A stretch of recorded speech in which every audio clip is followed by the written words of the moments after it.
David, thank you so much for this opportunity. Thank you for having me. Let us start off the topic. You are Chinese and Armenian by origin. This is quite an extraordinary combination. Yes, I would say so. My mother is Armenian and my father is Chinese. They are both physicists, and that's how they met during their student life. And that's it. They just met, they fell in love, and that was it. Well, it was Soviet Union, Moscow State University. My mother didn't speak Russian. My father didn't speak Russian as well. They were learning Russian over the course of their study, and then my elder brother was born in Beijing, China, and then Cultural Revolution started. They escaped, they survived, and my father actually ended up illegal in Soviet Union, because if he would go back to China, he would be killed as a spy, kind of. They considered everyone who studied abroad as spies. So he had to stay, but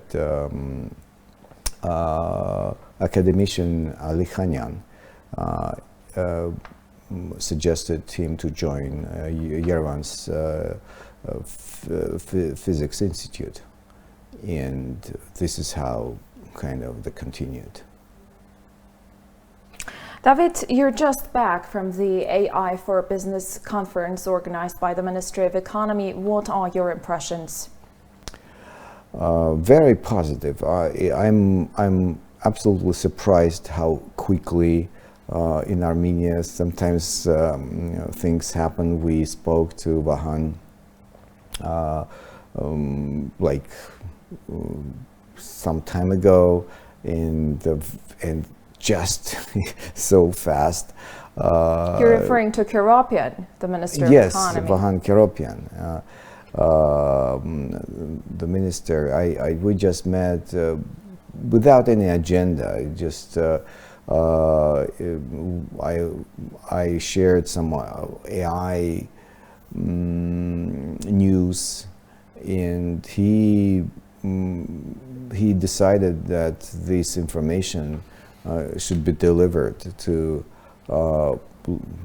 larger audience, to the leaders of Armenian businesses, and to some other influential people. That's how it happened, and they collected incredible speakers together. So Paolo Perjanyan and others. So it was very interesting. Yourself inclusive. At the conference, you spoke very lightly of artificial intelligence, of the transformation, the digital transformation of the world. To us Armenians, this sounds very alien. I'm referring to the introduction of AI into the texture of the work system. You spoke very lightly of introducing robots into our daily lives, like, for example, the receptionist robot receiving us at the entrance of, for example, a hotel.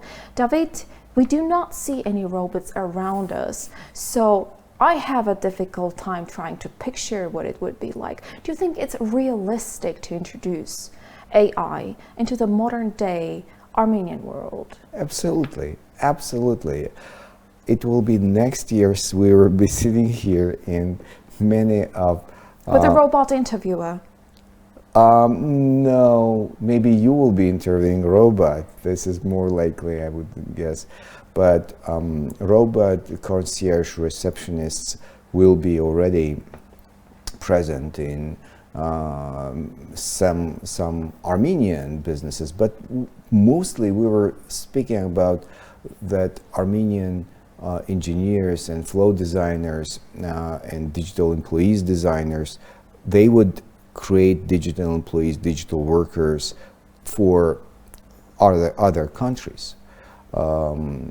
Mostly for those countries where the human work is very expensive. Even entry-level positions in the US, for example, it costs $22 per hour. And for small businesses, it's a big expense. However, for the human receptionist, it's a low income, and they are not engaged. They're looking for as a temporary intermediary job. They resign all the time. So it's both.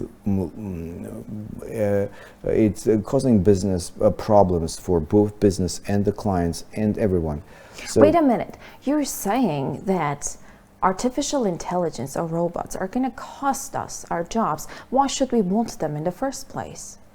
Currently, humans do not want working at this low-paid positions. So they're not going to cost us our jobs. No. They will take the worst ones, the ones humans do not want. Yes, exactly.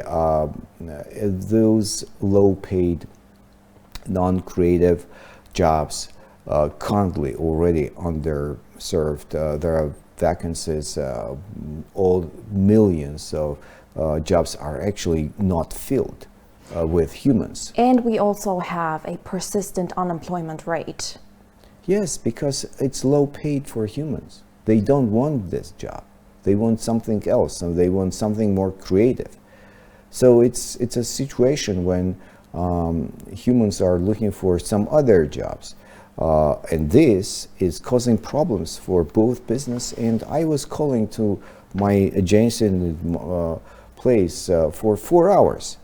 Eventually I drove there and said, guys, what's happening? You are not answering calls. He said, we're so sorry, our receptionist resigned, and I'm doing massage therapy, and your floating tank actually is ready, but sorry, I couldn't call you.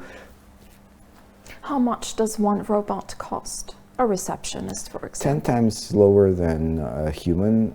So if a human in the US for low paid, that entry-level positions cost $50,000-$70,000 per year. This digital employee will cost about $6,000 per year. Mm-hmm. But it also will work 24 hours, 7 days a week, and it will improve over time. It will remember all your guests, names, husband, wife, kids, and it will greet, it will keep emotional relationship between the visits, between the purchases. It will be completely different. At the conference, you also spoke of an opportunity of tripling Armenia's GDP through digital workers. Aren't you exaggerating? No, it's technically absolutely possible. It's the question whether Armenia would like to focus and invest in this new area. Assuming Goldman Sachs and other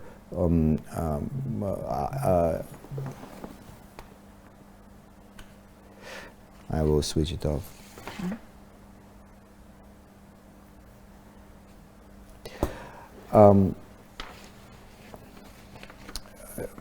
Assuming Goldman Sachs and other analysts are right, predicting that 300 million jobs will be affected in the world soon with AI,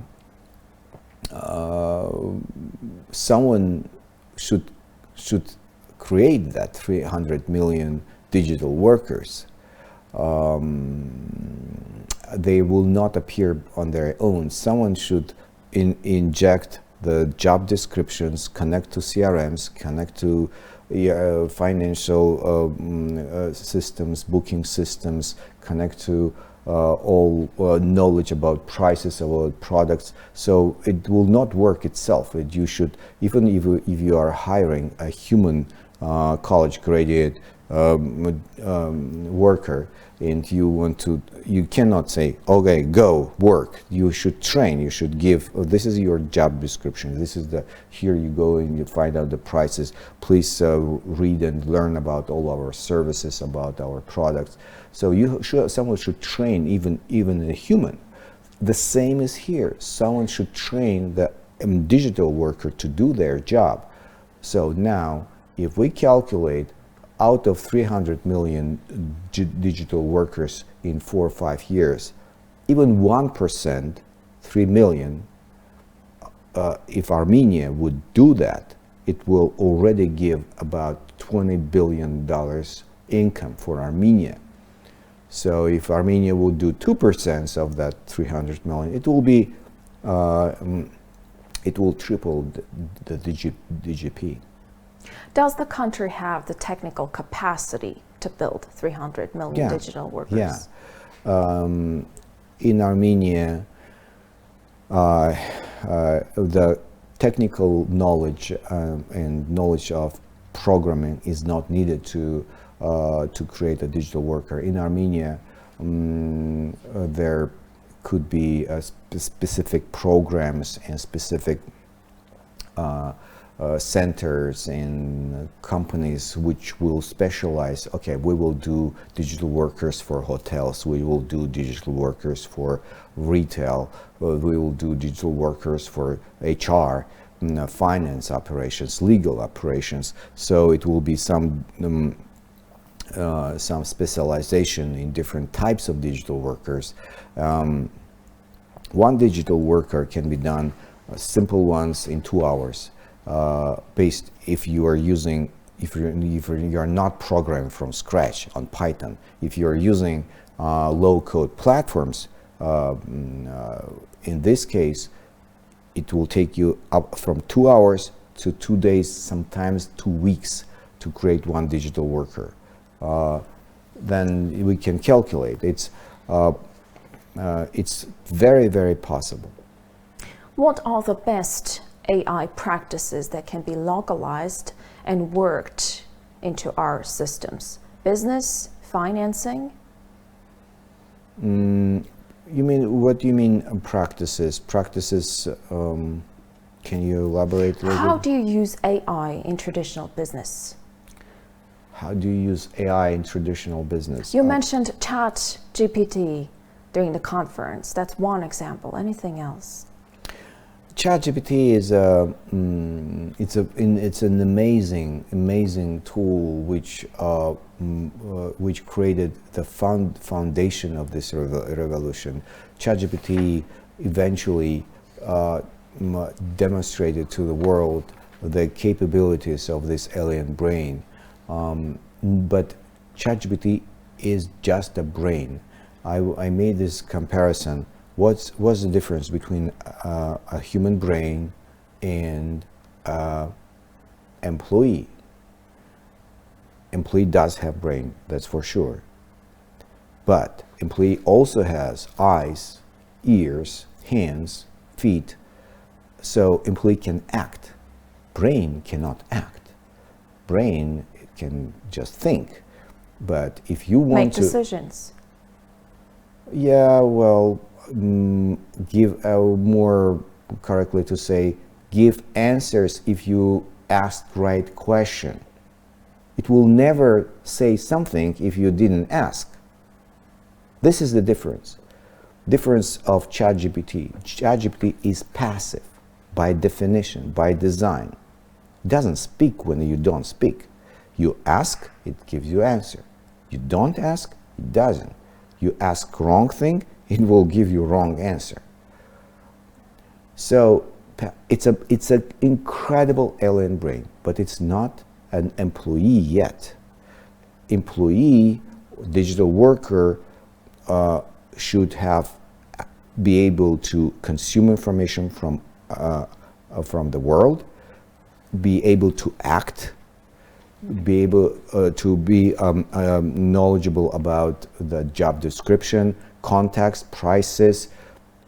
Can you hire a ChatGPT in BMW dealership and will ChatGPT answer my call saying, "Hey guys, where will my car arrive?" What will ChatGPT tell? I don't know. What car? BMW car? I don't know. But human will receive. It will go to ERP system. It will open. Who are you? Are you David? Do you have your invoice number? Okay, invoice number. I don't have invoice number. What's your address? Reasoning.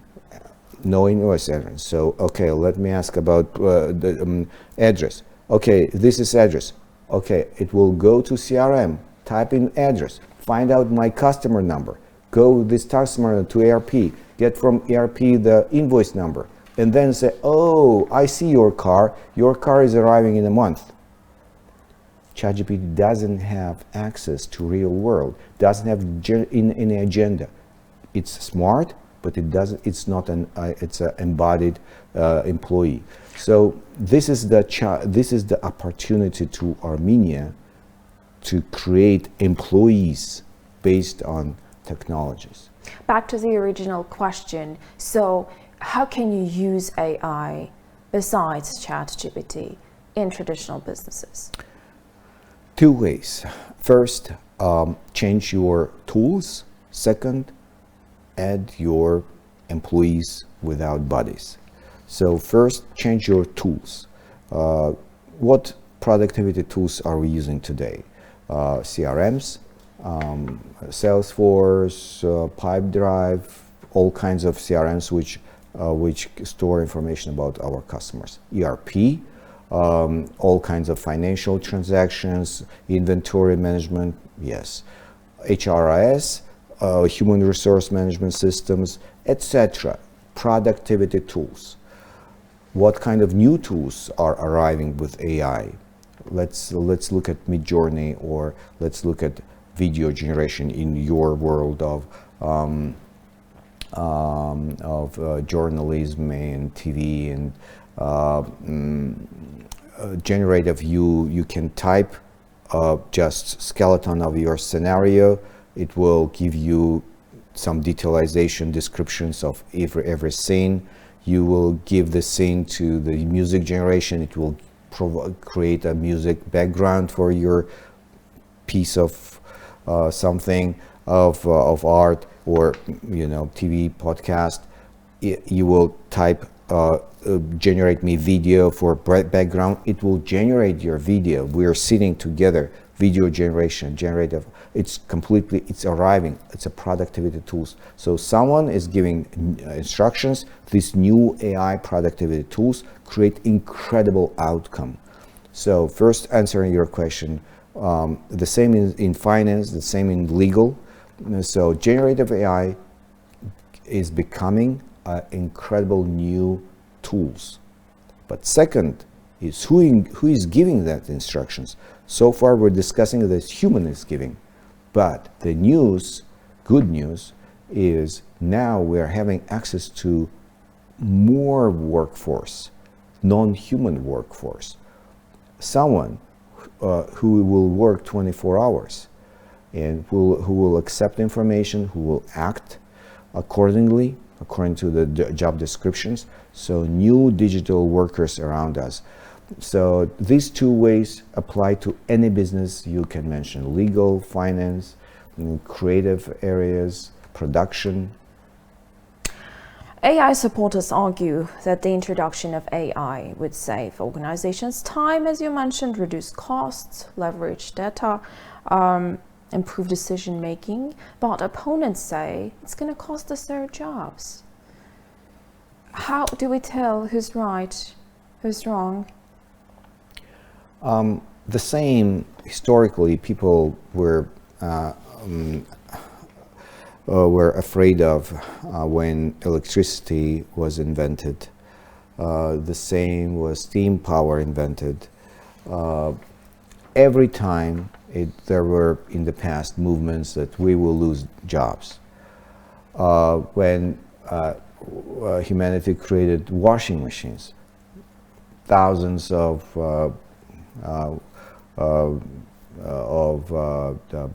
people who washed clause, yes, they did lose jobs.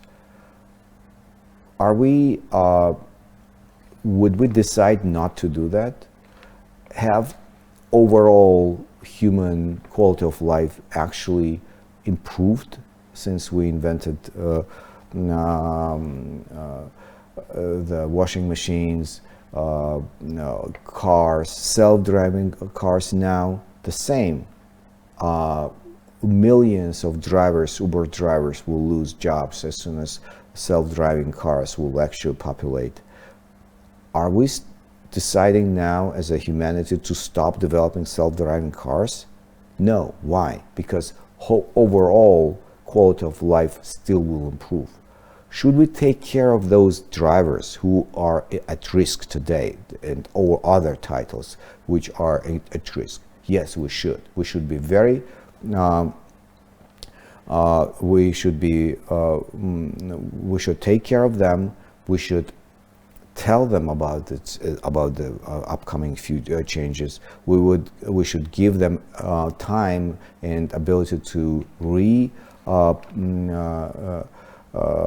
learn something new. Some people say, okay, we will give those people time, but what can they do? Nothing to do else. Wrong. This is very wrong. Thinking that there is nothing to do on planet Earth. Actually, I made this example of backlog. In developers, software developers have something they call backlog. Backlog is a list of features and which we not yet implemented because we don't have enough resources to implement them. And the backlog is long, 10 times longer than the features which we are producing right now. We have on planet Earth long backlog of tasks which we never took care. The poverty, the waste management, wildfires, animals, and many other problems. So a lot of work for a AI lot of work on the planet. to us, to humans. AI will take care of some other our positions which will make non-creative. It will free us humans to do a lot of things which we never did before because we didn't have hands for it. Another area is opening up our time for friends and family. Our work week will shrink. Literally 4 days ago in Germany, 45 largest companies agreed to a decreased number of work days from 5 to 4. So they give their employees 3 weekend days. And they work now 4 without lowering pay. This is the changes which we'll witness with. And we should embrace them, obviously. If we should embrace it, will increase our quality of life. Thank you. One more time.